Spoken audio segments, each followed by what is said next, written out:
From the East and the West, you've heard others, but now you've tuned into the best. This is a Prime Wave Media production.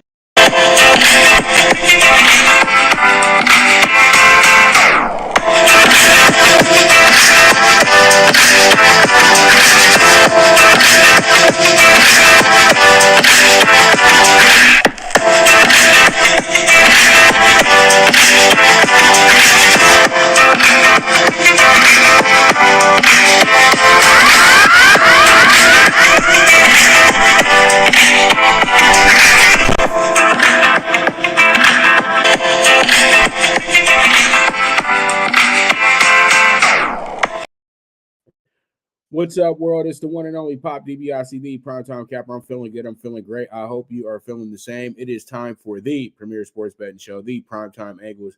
And let's go ahead and jump into our first subject in hand, and that's going to be East Conference Finals, game number 5, and it's going to be the 8th seed leading Heat, who can close the series out tonight. They're 3-1, going against the Celtics, who are the home team tonight, who are the favorite tonight as well, too, favored by 8 points and also over under a 215.5. So this team is looking to go ahead and try to save their season one more time. It was an epic finish for them on Tuesday night with a great game from Jason Tatum that we talked about yesterday as well. Today, it's all about the game that's on hand, though. You have a Miami team that's going to be short a guy, Gabe Vincent, who's a starter, will be out tonight with an ankle injury. So that's something that you do have to mark down. That might be something affecting the Miami Heat. But when you look at this game, you say to yourself that you know what this is all about. You really do know what this is all about. This is a Jimmy Butler game. This is all about Jimmy Butler having a big game. Because if Jimmy Butler has a big game, then they go back to Miami and get ready for Denver. You know, they get a few days off. They can get ready for Denver and everything like that. So I truly do feel that, you know, Miami's whole thinking is this, that we're not going back to Miami to play a game. We're going back to Miami to go get clothes ready for our next road trip. Boston, on the other hand, one game at a time mentality. They really are in, you know, do or die mode. It's really, you know, it's win or go home, and it's really series. Like, they're in a NCAA tournament mind state where it's the one and done mentality, and I know that they are. That's the whole thing, and I think Missoula actually probably plays better and coaches better in this type of atmosphere, you know, because it seems like he needed to have a few wake-up calls to get his team back in order, but really, it was really on the Celtics. It wasn't about the coaching. The Celtics shots finally started falling, and the Celtics finally decided to play that intense defense that put them in this position in the first place. So if they're able to take that effort from Tuesday night and bring it into tonight's game, you might be able to cut the lights out pretty early on the Heat. But we don't trust the Celtics anymore at home. It's just that simple. The Celtics, once again, have a -8 favoritism. They haven't won. They've lost their last 5 in a row when it's been that number. So, and they haven't just lost. They lose the spread. They didn't win the game. So this is a very risky play. And they have to do it because everybody's all over the Celtics. If you make this a pick 'em, everybody's going to take the Celtics. Everybody has this mentality that the Celtics should go ahead and blow away the Heat tonight, so then we can go ahead and get game 6. And then the thinking is that, okay, Miami will go ahead and take care of business in game 6. You can't think like that in this situation. Why? Because you have a team in the Boston Celtics that already came back from a 3-2 deficit against the Philadelphia 76ers, who are a far deeper unit than the Miami Heat. But Boston was able to win that series because they know the 76ers very well. The Miami Heat are a tricky team that has been the thorn in the Celtics side because they play very similar to each other, like carbon copy of each other. They literally have the same type of players. It's just that the Boston players are a little bit more heralded. That's all it is. So regardless of how the seedings look in the series, this was one of the more even matchups in the playoffs. And it just really kind of went like this because I feel like the Celtics were reading the press clippings way too much. They really forgot that they were playing against the same team that they played the last 2 out of 3 Eastern Conference finals that they've been a part of. And now it's their third meeting, and this is the rubber game. And Jimmy Butler has this idea that he's far superior to this team. You know what I mean? He feels like he's very much better than the rest of the Celtics, and nobody on this team can hold him. So that's the mentality that he has coming into this series, and it's been very helpful for these guys moving forward to get them to their end goal at the end of the day. So Miami is a tough out, period, point blank.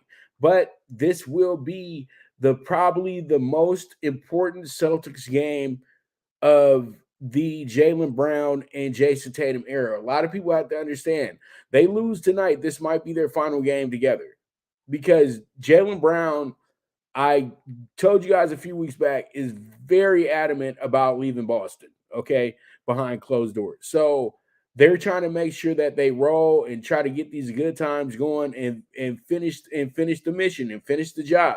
So we'll see how it goes. We'll see how it shakes out.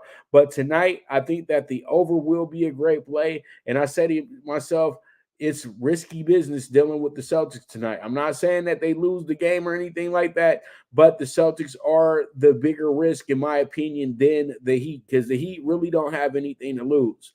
The Heat really can play with the mentality that they're down 3-1, and that might help them. But Boston's playing with the mentality that literally they're about to win the series because they've won a game and they have the higher seed. That's not a good mentality to have moving forward.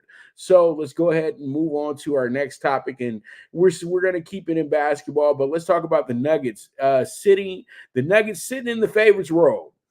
And will a long rest affect them in the finals? That's one of my questions that I have for him, because Jokic, great player. Everybody's finally coming to the party about Jokic and being this very transcending player for the NBA. Jokic is a great role model for every big man across the world right now, and showing them that, guys, you don't need to sit here trying to perfect the three-point shot. That's not your game. Your game is to be the epicenter, as Coach Ham said about AD, the epicenter of the team. Key word, center. That means the center of attention. That means that you are the defensive anchor. That means that when they run an offense when they run the offense through you, a lot of times we see a lot of success, because the inside-outside game has always been the game in basketball that helps you truly win championships, regardless of what anybody says or thinks. I know that Steph Curry and them took it to another level with the way that they shot, but they are a very rare group. And once that group leaves the NBA, that type of mentality and that type of reckless shooting is not going to be a part of the game as freely as it is today. Because right now, because of Jokic, the NBA is starting to realize that the reason why they keep missing with a lot of guys are because they're not teaching the fundamentals. They're not teaching these guys the basics. Everybody's so worried about the next phenom and the next AAU dream team and all these guys that are just trying their hardest to get to the NBA so then they can be on 2K or whatever they want to do. It's just a lot of things that, take away the focus of guys who truly love the game. And I think that we're going to get back to people who truly love the game, because we need to have coaches really teaching up the fundamentals. And I think that with the foreign impact on basketball, it shows that the basics and the fundamentals have not died. They haven't went anywhere. It's just that we're not coaching them well enough in the States. And I think that once we know that we can go ahead and find the next big time star somewhere in New Jersey, somewhere in Texas, somewhere in California, somewhere in Florida, because that guy is getting taught the basics of basketball, everything that you need to know to be a great player. Because let's not overcomplicate this thing. I see guys doing their little training drills and stuff like that, and it's just stupid. You know what I mean? Like, you're not going to use any of that in the game. And sometimes you got to understand that if a guy's not fast enough, then he's not going to be able to make any of those moves anyway. So if you're a big man, literally just teach the guy how to turn without traveling. You know what I mean? Teach the guy that when the ball comes into the 5 feet away from the bucket, you ain't letting nothing go unless you got a triple team on you, because literally you have to become the black hole in a sense. I remember last time I was somewhat semi-coaching, it was with my alumni Pasadena High School. And I was just a fan at the game, but, it was one of these smaller tournament games in Las Vegas and everything like that. And there wasn't a lot of fans there, so I was very, vocal, but I was sitting right behind the bench. And I told a kid that was playing center that night, he was kind of timid on putting up putbacks. He was getting rebounds and passing the ball out. He was wide open and was passing up wide open layups. I told the kid, please be greedy for me tonight. I said, make this your career high night, because it seems like nobody's sticking you down low. So make sure every time you get a rebound down there, you go ahead, you either dunk it or you lay it up. That kid wound up having the best game of his life. And I remember right after the game, he thanked me so much for putting that confidence in him. And that's all these guys need, is a coach to put the confidence in them to dominate. Don't listen to that little shooting guard who wants to shoot up 50 shots a game and lose you the game. Forget what he's talking about. He ain't the coach. Everybody wants to win. So when buckets are getting scored after a while, that guy is shut up. So pretty much that's my message to a lot of the youth and to a lot of the players that have the hoop dream. Master the basics. And then everything else falls in place. You don't have to put too much pressure on yourself. Basketball is an easy game. It's a fun game. And that's why I truly do appreciate what the Nuggets are doing as a unit. This is like a team that you can't get mad at. And I think that them having a long rest is probably exactly what the doctor ordered, but this could affect a team like this, because this team really needs to stay active. You know what I mean? Taking off 10 days, that might be a little effect. That might affect this team a little bit. And you do have to understand, if Boston wins the series, they have to go on the road. So they would have to go on the road. They've been off 10 days. Boston will be coming fresh out of a game 7. So Boston's energy will be different if they come out of that situation winning the series. Right now, it looks like it's going to be the Heat. So that could work out for them. If the Heat win tonight, then they can, get ready for the series next week, and know that they're going to be at home. They don't have to travel. They don't have to do too much. But all in all, I think that it won't affect them in the long run, but it probably will have them drop the first game of the series. Let's just keep it real, because they have never been to the finals before. But as long as they got KCP there and he's over there kicking the language that they need to hear, they should be in good shape. They should be in good shape. So let's go ahead and switch gears and talk about a little bit of NFL right now. I got my top 5 early Super Bowl futures. Don't think nothing of it. It's going to change as we go. But I just was looking at futures today, and I was like,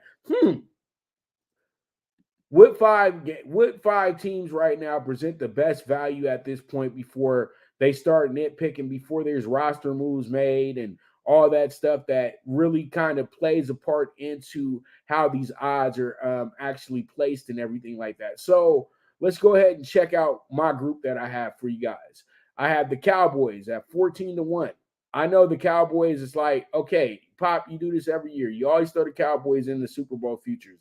Well, the Cowboys are a team that's always going to be on the radar. There's no way that they're not going to talk about the Cowboys all season. Cowboys are in position to go ahead and take back their division this year. Yeah, I know they don't have Zeke. They don't have Tony Pollard. You don't know what it's going to be. A lot of people are excited about Tony Pollard coming back. The man broke his leg, okay? And he's a speed guy. So hopefully his speed will still be there, because, when you got a big burly guy who's 230 or something like that, he messes his knee up, it's okay, because he's a powerful running back and all that good stuff. Pollard is a scat back. You know what I mean? That's what I call little guys like him, little scat back. You know what I mean? Little speed back. And speed backs need their speed. If he doesn't have the speed, it might be an issue. But they have Lil Deuce in place from Kansas State. That's really like what they're looking at. I know what the Cowboys are doing. The Cowboys are going to play it cheap at the running back position this year. That's all what they're truly doing. So I think that could be the Achilles heel this year if they're not able to get the same production that they were able to get from Zeke and Pollard last year. But you have to understand, Pollard got the production because he had Zeke back there with him as well too. Zeke had team scheme for him. If you don't have a running back there that doesn't get schemed for, then your next up running back is going to have some issues taking his place because he's a secondary player. So he needs to have that main character to take up all the to take up all the attention. Now it's going to be attention on Pollard. So we'll see how it goes. But the Cowboys have a good enough defense this season to say that they are a Super Bowl candidate. And I know a lot of people are looking at this like, where's my Eagles at? Well, I'm going to keep it real with you. I thought that the Eagles had a great season last year, but they really got where they got to really mainly because of schedule. When you look at the Eagles' schedule, all in all, they did not have their schedule was one of the easiest schedules that you'll ever see to get to the playoffs and to the Super Bowl as well, too. Yeah, they went ahead and they beat San Francisco, but San Francisco was really without a quarterback. And also, they went ahead and they beat the Giants. That's a division rival. You know what I mean? And they already had the one up over the Giants anyway.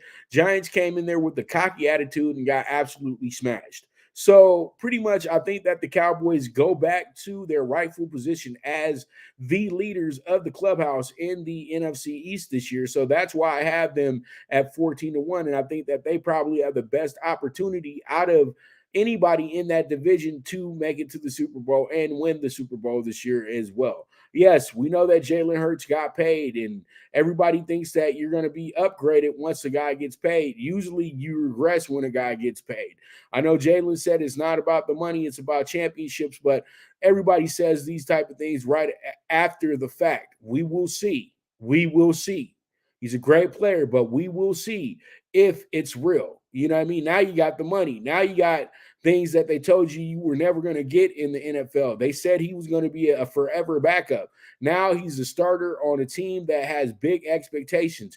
Life is different now. So we have to see how it goes. We'll see how it shakes out. We got the Jags at 25-1. The Jags, to me, are a team that has a Super Bowl winning coach. They have a quarterback that was a national championship winning quarterback that was a starter since his freshman year, day one. And he wasn't just a manager. He was the absolute star of the team from the moment he walked onto the field with Clemson. Then he comes back with the Jaguars. He almost gets ruined by Urban Meyer. He shakes through that and comes back around with a well-seasoned coach. And now the Jaguars have real expectations to win the AFC South, which I think they can win by a mile, to be honest with you, because when I keep on looking at rosters and I keep on looking at how things are set up, the Jaguars are in perfect position to have a 11-12 game, 10 to 11-12 win season this year. So that's something that you can carry into the playoffs, and I think that's something huge. I think that this team,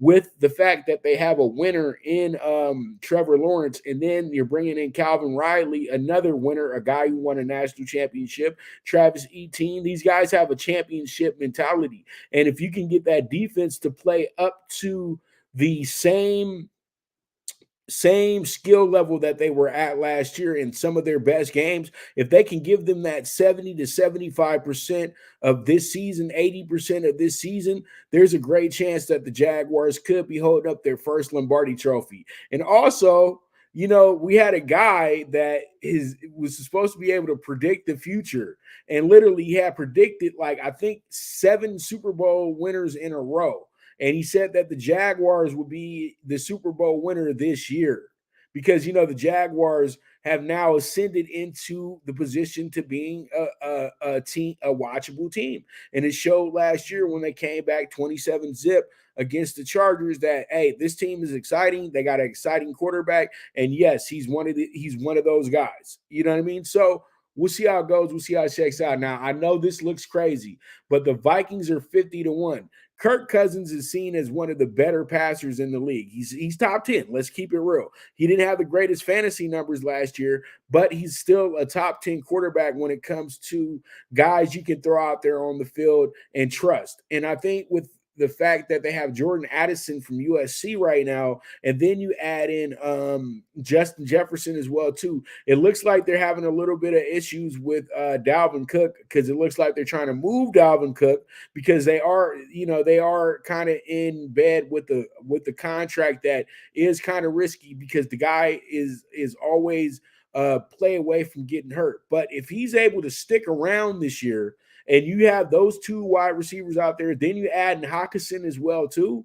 All you need to know is if the defense is going to show up for you, and hopefully they can finish the season. But the Vikings, to me, look like they're going to run away with the NFC North. I know a lot of people are heavy on the Lions this year. A lot of people feel like the Packers won't fall off because they got a new quarterback. They got somewhat of a release now for their coach. And then you look at the Bears and you say that the Bears are always a toss-up because you don't know how the defense is going to play. If the defense steps it up, gets a bunch of turnovers, then they're in good shape. If the defense doesn't, then, it's going to be the same old party with the Bears. But I think the one team that you can trust here to win the division once again is the Minnesota Vikings, man. And they got a 50-1 future as well, too, with two guys that could possibly be Pro Bowl receivers this year. Sign me up. Sign me up for the first Super Bowl in the Twin Cities, man. 50-1 is a phenomenal number. Number two, the Chargers. I think the Chargers might have the best wide receiver room in all of football. You got Keenan Allen, Mike Williams, you got Josh Palmer. You had Guyton in there already as well, too, who was hurt last year, but Guyton's an absolute monster as well, too. And then you add in Quentin Johnson. I just read an article on Quentin Johnson this morning. It was about 6-7 pages long on Chargers.com, and they are absolutely in love with this kid. They didn't compare him to anybody, but they've been scouting this guy for 2 years, and they say that he is the guy. He has the it factor. He's 6'3", 210 pounds. He can really catch the ball. He can really move. He can really do all the things that you ask of the typical wide receiver in today's NFL. And adding that piece into that room, it's going to give Herbert a luxury of weapons, finally. Then you got Eckler in the backfield as well, too. And then you got then you got some guys there that will probably show that they're very worthy of being in that running backs room as well, too. But the one thing that intrigues me about the Chargers is their improved offensive line. And I think that if they have people healthy this year on that offensive line for at least 90% of the season, they should be good to go. But this is the key thing to me. This is why I think the Chargers can go ahead, win the West this year, possibly be the first seed in the playoffs this year as well, too. Khalil Mack and Joey Bosa. Those are two of the best pass rushers in the NFL over the last decade. These guys possibly are on their way to Canton as well, too, if they can hold up for the next 5 or 6 years, 4 or 5 years, and keep playing at a high level. These guys are really good football players. They have totaled up 145 sacks in total as combined. So you got both of those coming off the edge, and these guys have been known to force fumbles, get interceptions, run in touchdowns. These guys are a defense's dream. And with Derwin James out there at safety, plugging it in on the run game, that should be huge as well, too. Joseph Day, the former Ram, who was a very valuable asset to that team, should be huge for these guys as well, too. So we'll see how it goes. We'll see how it shakes out. But the Chargers 28-1, that's another really good, valuable bet for these Super Bowl futures. But remember, it's the early call. It's the early look that I see at it. And I think that these 5 are the best. And you know what? I'm putting the Chiefs here because at the end of the day, the Chiefs have been to the last 3 out of 4 Super Bowls, okay? And we had the 3 out of 5, actually. And we had to go ahead and just, give props where props is due. You know what I mean? And they played a hell of a game last year. They're going to always they're still going to be the team to beat in the NFL, regardless of what anybody thinks. Yeah, they lost Juju, but that wasn't a big loss because they added in some more really durable receivers that should help them moving forward. They still got McCole Hardman as well, too. They still have Travis Kelce. And I think that the guy who's going to really break out next year, and I know I'm just keep hitting that on top of the head, but the guy I think that's going to really break out next year is going to be Isaiah Pacheco, the kid from Jersey. Man, everybody gets excited about Isaiah Pacheco when you bring him up because the way he works and how hard he runs, period, point blank. And I just always trip because he went to Rutgers in recent time and became a factor on what is seen as the best offense in all of football.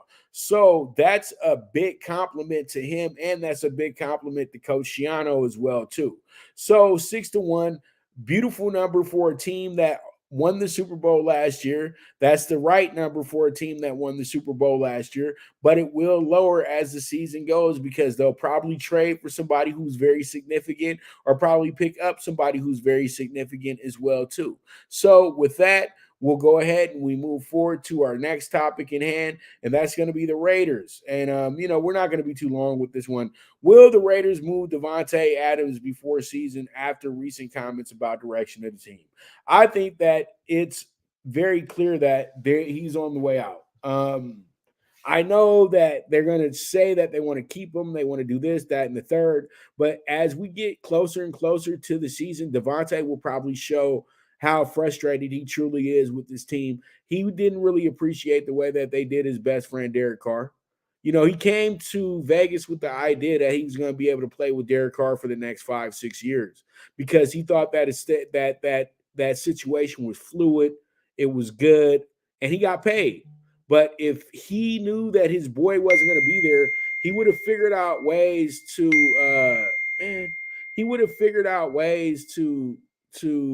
really go ahead, and he would have figured out ways to truly stay in Green Bay or maneuver himself to a different team. I think that possibly the Raiders need to be talking to the Jets. And I think the Jets will be willing to give up first-round picks, things like that, to solidify a dominant offense this year and, make their quarterback happy because right now they have to be all in. They have a short-term situation with Aaron Rodgers. He's not young. Look, Aaron Rodgers is my age. I'm going to be 40 next year. He'll be 40 next year as well, too. So I think that you guys need to understand that Father Time is undefeated. So everything that they're going to do an all-in effort for Aaron Rodgers because the Jets have pretty much said, we want to win a Super Bowl and we want to win a Super Bowl right now. We don't want to get Aaron Rodgers here to build a team and possibly we could get something going in the next few years. No, with the idea that they have right now, they feel like they have a Super Bowl winning coach in Salah. I don't think so. And they think that they have a Super Bowl winning roster in the way that defense has been stacked up and the way that they've drafted some of these really exceptional offensive players, such as Breece Hall, but he's coming fresh off of a leg injury. And then you got Garrett Wilson. Garrett Wilson is a gem. Everybody knows that. So pretty much you have a lot of good things going for you in New York City right now. But that means absolutely nothing if you don't cash in on it. So right now, the best bet for them is to give up some real estate, give up a little bit of the future, and try to go get the DaVante Adams so they can go ahead and really chase a ring this year. Because if they don't get a real playmaker, because Garrett Wilson is awesome, but they need a veteran playmaker, a guy who's not going to make mistakes in clutch situations. I'm not saying that Garrett will, but it seems that it's been a trend with a lot of these young guys that they make some bonehead mistakes because they're not vets. So as long as you bring a vet into that wide receiver room or into that running back room, I think that will help this team get to exactly where they need to get to. So we'll see how it goes. We'll see how it shakes out. We move forward from there. Damn, dude.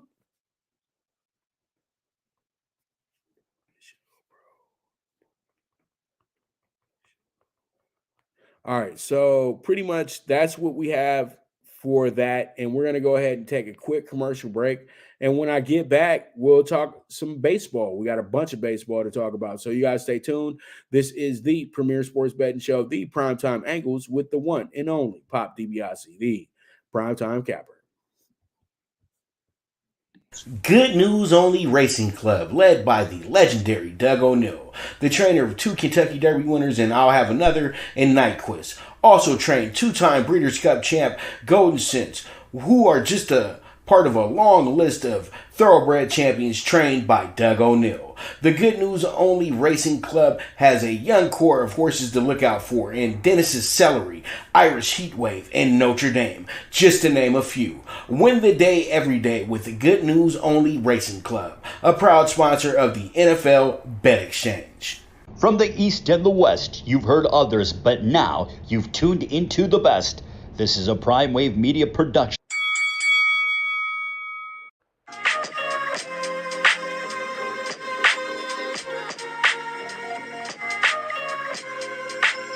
Tune into Big Wave Boxing every week with a brand new guest with the one and only Pop DiBiase, the Primetime Capper, getting the best boxing stories, best boxing angles, and the truth when it all comes down to the sweet science. Tune in to Big Wave Boxing on the Prime Wave Media channel on YouTube.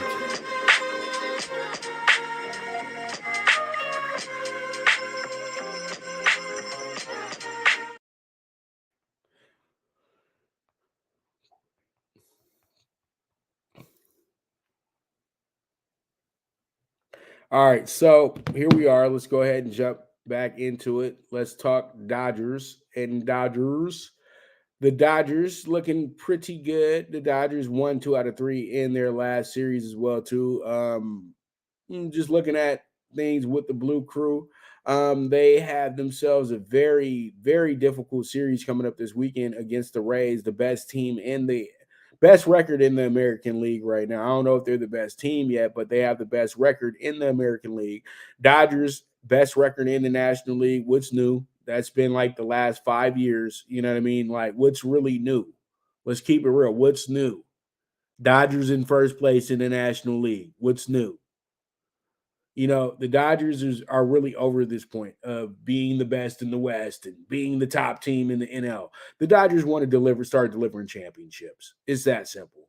The Dodgers had to move on from good veterans in Cody Bellinger and Justin Turner and, decided not to overpay Trey Turner. And I told you guys, now everybody's like, well, Trey Turner, he has more singles than he had more singles than he does home runs and RBIs. He had more home runs and RBIs, and he had more home runs and RBIs, and he had more home runs and RBIs in the WBC. And I'm just like, dude, that's the WBC. That's something different, and it's like spring training as well too.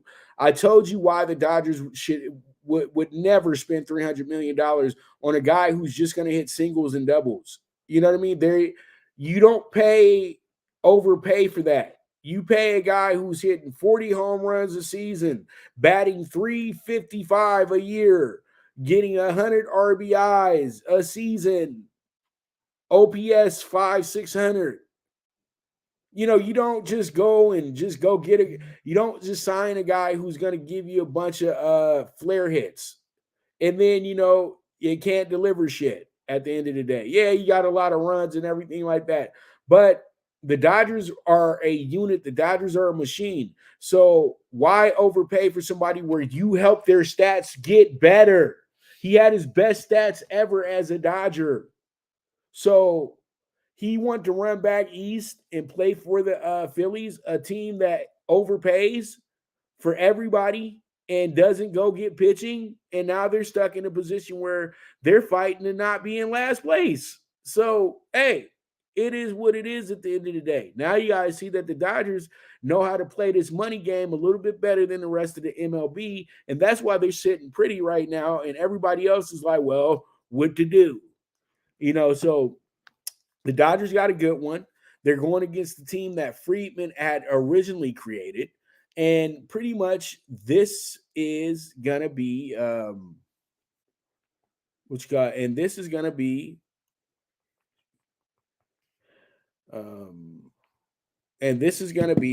something that's very, very good for the league, man. We got the Dodgers making a rare trip to Tampa Bay. They don't go to Tampa Bay that much, but it seems like they're always successful when they go down there as well too.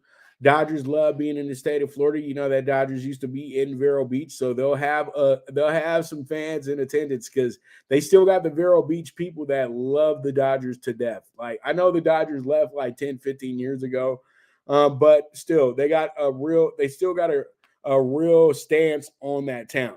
You know what I mean? On that state as well, too. The Dodgers literally were like the state of Florida's team for a long time before the Marlins and all that stuff. So it should be a nice little reunion. So we'll see how it goes. We'll see how it shakes out. But the Dodgers are enjoying their travel day today after having a great, great, great series against the Braves. So let's go ahead, move forward, talk about the AL East a little bit. The AL East has been an absolute gem.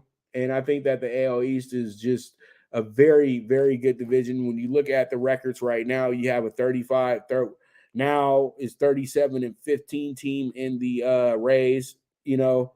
Then you have the Blue Jays who have struggled. They're 26-25, but at one point, you know, they were one of the better teams. Then you have the Yankees and the Orioles who are right behind each other. Right now, you have the 32-17 going at 30-19 tonight. So that's 30-21. And then you got Boston who's sitting over here in the middle, 26-24. But the key thing is every single one of these teams has a winning record, just like last year until about the end of the season. So this is a highly competitive division because you got to understand Tampa Bay is 37-15, but they have the Orioles only 3.5 games behind them. The Yankees are sitting a little bit further behind at 6.5, but the Yankees have played some of the best baseball this month as well too. The Yankees a few weeks back were in last place. Now the Yankees find themselves in third place, and they may be in second place by the end of the weekend because the Yankees have done so well here in their last 10 games, to be exact. They've actually won their last 7 out of 10 games. So it's worked out. It's been very good for them as well too. So pretty much the thing is like this, you know, we have a very, very fun time going on here. And you have all these teams poised on getting to the playoffs this year. I feel like the Baltimore Orioles did themselves the favor by putting together a young, hungry team with good veteran pitching, you know, in my opinion. Boston is Boston. Boston is a mix of vets who know what they're doing and young, phenomenal prospects that the Red Sox have really molded into the Red Sox way. Then you got the Yankees, the most expensive team in baseball, and they have two of the biggest bats in baseball as well too, in Stanton, Judge. And then their pitching isn't A1 to me, but it should step up. The Yankees are still a team that's dealing with not having a full healthy unit. Then Tampa Bay, to me, has probably the best 3 hitters in baseball. And then they have probably the best starting rotation as well for the American League. And then you have the Blue Jays, who really have the best of all worlds and should be much better than they are right now. But the Blue Jays are always a team that's going to shoot themselves in the foot because they're really, you know, they're still a youthful team and they're still trying to get it. You know what I mean? And that's the one thing that I've noticed about them. And them dropping their last 8 out of 10 games, that's insufferable right there. They have to be better than that. And I know that they're better than that. So I think that they're going to have to make some real moves. Like today, Alex Manoah is showing that he's not worth whatever price he is right now. I think that he's kind of stuck on that really great season that he had. Now he's been absolutely a liability for their team. So it's been a problem there as well, too. And then, you know, you have Vlad who can't really field that well, but he can hit so well at the same time, too. But those errors have cost them games as well too, and you can't have guys doing that. So there's just a lot of things that have to take place for this team to really move forward and become the team that they want to be at the end of the day.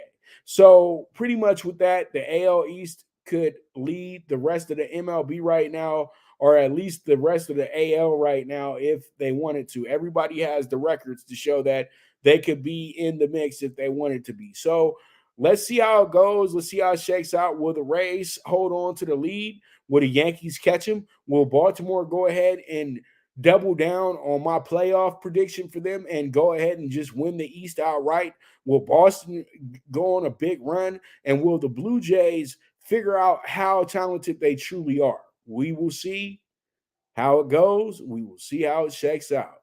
All right. So let's go ahead and move forward and let's talk about our next topic, and that's going to be the A's today. And the A's set a record for most losses in the season? Now, I'm not going to get into the moving the Vegas situation because it's kind of frustrating for me personally, because I know that the city of Vegas is doing a lot of things all at once, and they're not really factoring in the people who live in the city. They're not factoring in the fact that these people are not, Beverly Hills rich like that. They have rich people in Vegas, but they don't have, filthy rich people in Vegas. They have people who are just getting by. A lot of people in Vegas are just getting by. Don't let anybody fool you with that shit. Seriously.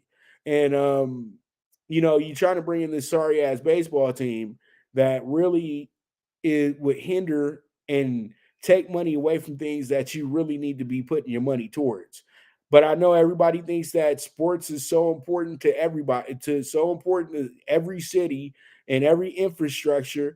But people don't understand. It's already ruined Oakland. You see what happened to them. They tried their best to keep all three of their teams. They still couldn't keep them because the city went bankrupt. And when cities go bankrupt, it's tough. It's just really, really tough. So Oakland has played some of the worst baseball I've ever seen a baseball team play in a season. Or I haven't seen this in like the last 20 years. Last time I seen a team this bad, it was the Detroit Tigers. Because they were literally did the same thing that the A's did. They fielded a minor league, triple A, double A all-star team to moonlight as Major League Baseball players. So the A's, what are we doing here? Are we trying to tank for a better draft pick? Are we trying to tank to make sure that we don't get any type of attendance this season so then you can still have valid excuses to the MLB of why you don't need to be in Oakland anymore? I think that the MLB is a little deterred on Vegas's resistance to really stay in Oakland. And I think that's something that's affecting the team as a whole because they don't feel like they have a home anymore. That's the players. You know what I mean? And it affects the players a lot more than it affects the guys up top. And hey, I'm not going to talk about other folks, but it's so funny that I just got to show you all this. But it's so funny. Shannon Sharp got in his feelings about Brian. I don't know about. I'm starting to question him and Brian now. You know what I mean? I don't know about them two anymore. You know what I mean? The brothers, hey, come on, man. It's cool to be loving people, but damn, you know what I mean? Like, damn, damn. So, at the end of the day, man, I wish the best for LeBron moving forward. But Shannon Sharp, take it easy, man. Seriously, man. I ain't never seen nobody meat ride that hard and not have to go to the hospital, dog. Seriously. Like, he's just a man, dog. He's just a man, dog. You know what I mean? So, the A's, it's just bad, though. You're 10-41, dog. That means that you've lost 41 out of 51 games this year. That is awful. I think that literally they shouldn't even let him play in Oakland anymore. They should just let him. You guys need to just go use the Little League field down the street. Seriously, because it's getting bad. Because when you only have 500 people showing up for the game, but you got to say that it was 1,500 You can't even, dude. We know we could count how many people was at the game. You know what I mean? So we'll see how it goes. I think the best place for the A's right now is the road. I think they got way more road wins than they got home wins. And this is the only team I know that's okay with winning 4 games a month. I've never seen this in the MLB. You got 30 days, you got 21 games, and you only win in 4? That's bad. You got at least 21 games, at least 27. You know what I mean? And you win in 4 games. There's some days where they just nut hugger laughing oh yeah. Man, hey, I don't want, I just don't want to get that far into it, but hey, it is what it is. All right, so let's go ahead and talk about the MLB primetime game of the day. Orioles 32-17, Yankees 30-21. This is a really good game today. This is the tiebreaker. Orioles absolutely epic yesterday. Orioles actually were down 6-1 at one point in that game, actually 5-1. And then they had an 8-run 7th inning. And this was capped off by this was started by Adam Frazier, who hit a 3-run shot.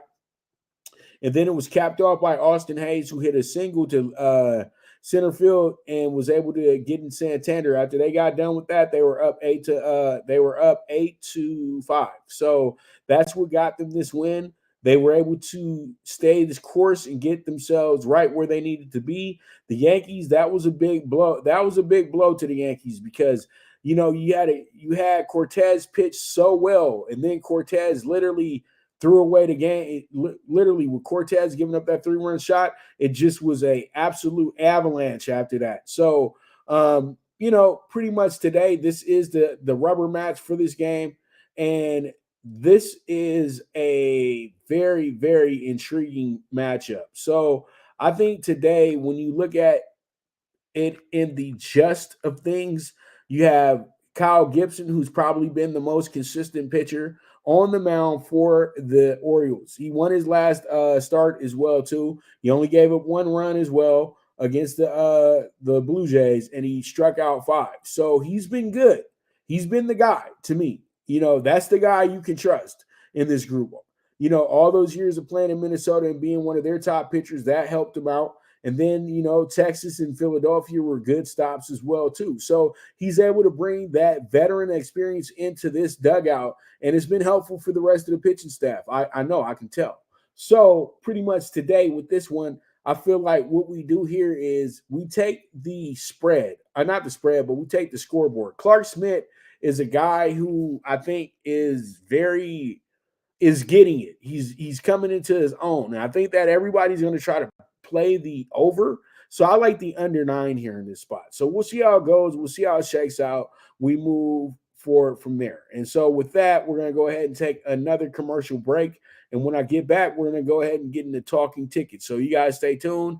This is the Premier Sports Betting Show, the Primetime Angles with the one and only Pop DiBiase, the Primetime Capper. Now you and your friends can compete in the sport of kings and win big with Stable Duel. Get the app, pick your horses, and get in on the thrill of horse racing with daily games competing against other players. Bring home the glory and the cash and move up the annual leaderboard while you leave your competition in the dust. Get in the game with Stable Duel. Play, race, win.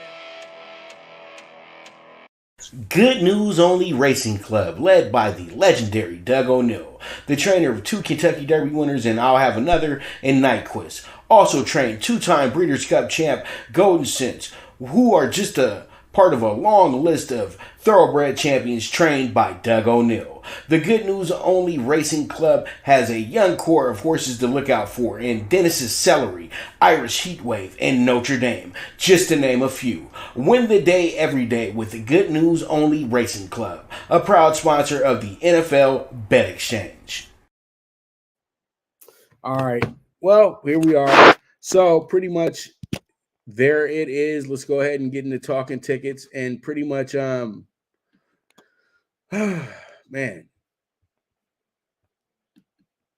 we got the MLB bets and props. We got the under 9 with the Orioles and the Yanks. Then we got the White Sox and the Tigers. Yes, run first inning plus 100. Also, I have the Phillies going under plus 140 today, under 3.5 runs. That's an alternate situation as well, too. The Cubs over 4.5 runs. That's another alternate situation at plus 130. And then I like the Brewers today with the plus 110 as the home doggy dog today, as the short dog today. And then we have ourselves the game 5 bets. We have first quarter, first half, and the full game bet. The over 215.5. Then we got the plus 5 with the Heat first half. And then we got the Heat first quarter plus 160. I just think that the Heat are going to put the pressure on the Celtics tonight. And if the Celtics do win this game, they're not going to cover. And they're going to have some issues with this game tonight. The Celtics, you guys shouldn't look at the Celtics as the favorite. You guys should be looking at the Celtics as the dog. They're the team with everything to lose tonight, not the Heat. That's the whole thing. The pressure's on the Celtics, not the Heat. And so when the pressure's on one side who showed that they can't handle the pressure, then I got to get away from that side. So it is what it is, and that's what it's going to be. All right. So pretty much I want to thank you guys very much for tuning in today. I'll be back tomorrow with another jam-packed show to get us into the weekend as well, too. And you guys are the absolute best. I really have been enjoying the show the last few months and everything like that. And it's been literally damn near therapy for me. You know what I mean? So hopefully that you guys are watching this on a daily basis and it's helping you guys get all the information that you need for your sports betting, cards and all your sports betting notes and things like that. So hopefully it's been a help, because I know when you look at the betting and looking at things at the end of the day, you know, it's been pretty good. So I thank you guys once again for tuning in once again today, and we'll be back tomorrow. And this is the premier sports betting show, the PrimeTime Angles, with the one and only Pop DiBiase, the Primetime Capper. And I'll be right back at you tomorrow. But for now, I am gone.